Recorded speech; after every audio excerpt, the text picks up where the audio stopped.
성경 읽어주는 남자입니다.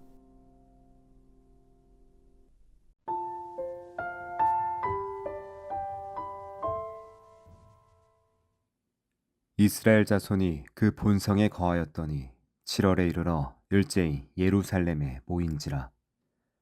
요시닥의 아들 예수아와 그 형제 제사장들과 스알디엘의 아들 스룹바벨과 그 형제들이 다 일어나 이스라엘 하나님의 단을 만들고 하나님의 사람 모세의 율법에 기록한 대로 번제를 그 위에 드리려 할세.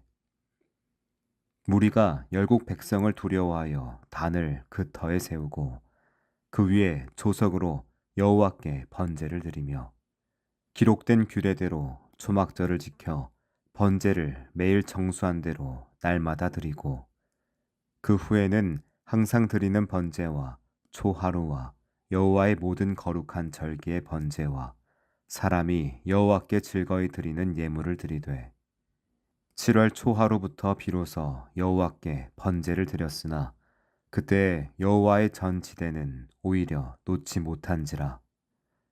이에 석수와 목수에게 돈을 주고 또 시돈 사람과 두로 사람에게 먹을 것과 마실 것과 기름을 주고 바사왕 고레스의 조서대로 백향목을 레바논에서 요바 해변까지 수운하게 하였더라. 예루살렘 하나님의 전에 이른 지 2년 2월에 스알디엘의 아들 스룹바벨과 요사닥의 아들 예수아와 다른 형제 제사장들과 레위 사람들과 무릇 사로잡혔다가 예루살렘에 돌아온 자들이 역사를 시작하고 20세 이상의 레위 사람들을 세워 여호와의 전 역사를 감독하게 하매 이에 예수아와 그 아들들과 그 형제들과 감미엘과 그 아들들과 유다 자손과 헤나닷 자손과 그 형제 레위 사람들이 일제히 일어나 하나님의 전 공장을 감독하니라. 건축자가 여호와의 전 지대를 놓을 때 제사장들은 예복을 입고 나팔을 들고 아삽 자손 레위 사람들은 재금을 들고 서서 이스라엘 왕 다윗의 규례대로 여호와를 찬송하되 서로 찬송가를 화답하며 여호와께 감사하여 가로되 주는 지선하심으로 그 인자하심이 이스라엘에게 영원하시도다 하니 모든 백성이 여호와의 전지대가 놓임을 보고 여호와를 찬송하며 큰 소리로 즐거이 부르며 제사장들과 레위 사람들과 족장들 중에 여러 노인은 첫 성전을 보았던 고로 이제 이 전지대 놓임을 보고 대성통곡하며 여러 사람은 기뻐하여 즐거이 부르니 백성의 크게 외치는 소리가 멀리 들리므로 즐거이 부르는 소리와 통곡하는 소리를 백성들이 분변치 못하였느니라.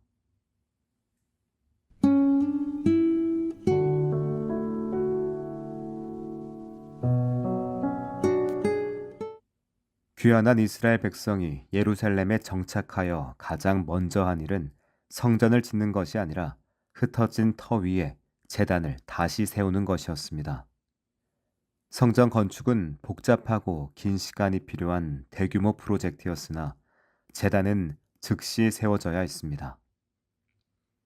대규모의 성전 대신 제단을 재건하고 번제와 초막절을 지킨 행위는 공동체 재건의 우선순위가 눈에 보이는 큰 건물을 지어 사회적 인정을 받는 것보다 하나님과의 관계를 회복하는 데 있음을 보여줍니다.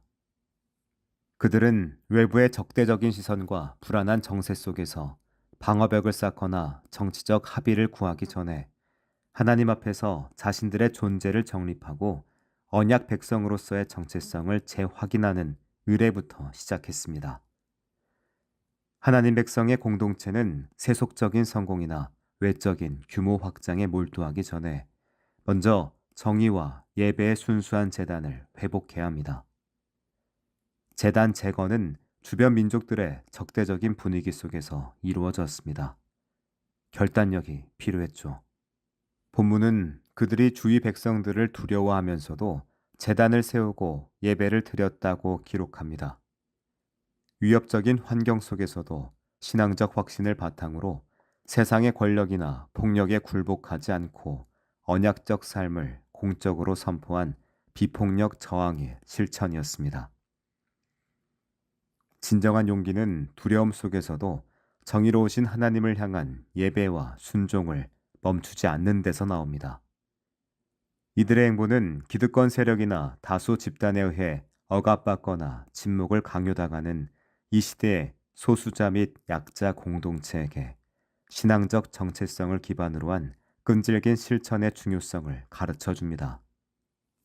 이어지는 성전의 기초를 놓은 기공식에선 이전에 성전을 보았던 노인들과 현재 젊은 세대가 극명하게 대비되는 두 가지 감정을 표출했습니다.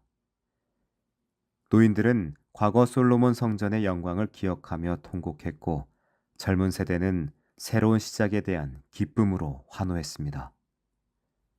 여기서 우리는 공동체 내에서 과거의 영광과 현재 미약한 현실, 그리고 미래에 대한 희망이 공존하는 복잡한 심리를 발견합니다.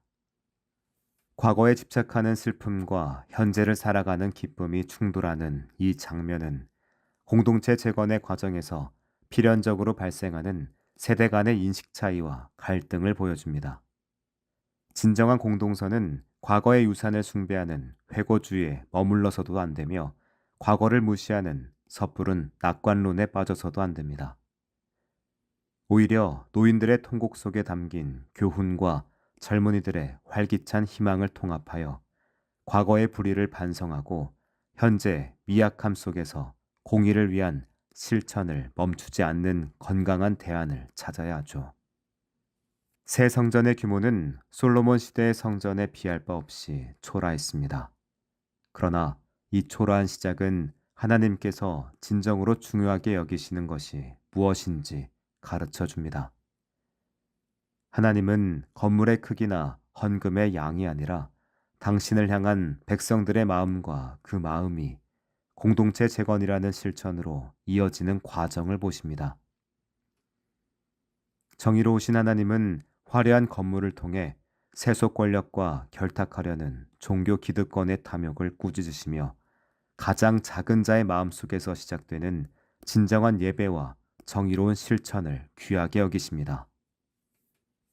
노인들의 눈물과 젊은이들의 환호가 섞여 멀리까지 들렸던 소리는 성벽의 벽돌이 놓이기 전에 이미 하나님의 백성이 예배와 결단으로 자신들의 영혼을 재건했음을 만방에 선포하는 소리였습니다. 이처럼 제단을 먼저 세우고 성전의 기초를 놓은 이스라엘 백성의 행보는 우리 시대에 깊은 도전을 던져줍니다. 우리의 삶과 공동체 가장 위태로운 시기에 가장 먼저 회복해야 할 것은 뭡니까? 그건 정치적 성공이나 경제적 안정보다 세상의 모든 두려움을 넘어 정의로우신 하나님을 예배하는 영적 재단을 재건하는 일입니다. 이 재단에서 우리는 세상의 불의를 고발하고 약자들과의 연대를 다짐하며 화려함 대신 순종을 택하는 희생적 헌신을 드러내야 합니다. 이 작은 시작이 바로 하나님 나라의 거대한 재건을 이루는 첫 벽돌이 될 겁니다. 기도하겠습니다. 주님, 위협 속에서도 두려워하지 않고 정의와 예배의 재단을 먼저 세우는 용기를 우리에게 허락하소서. 아멘.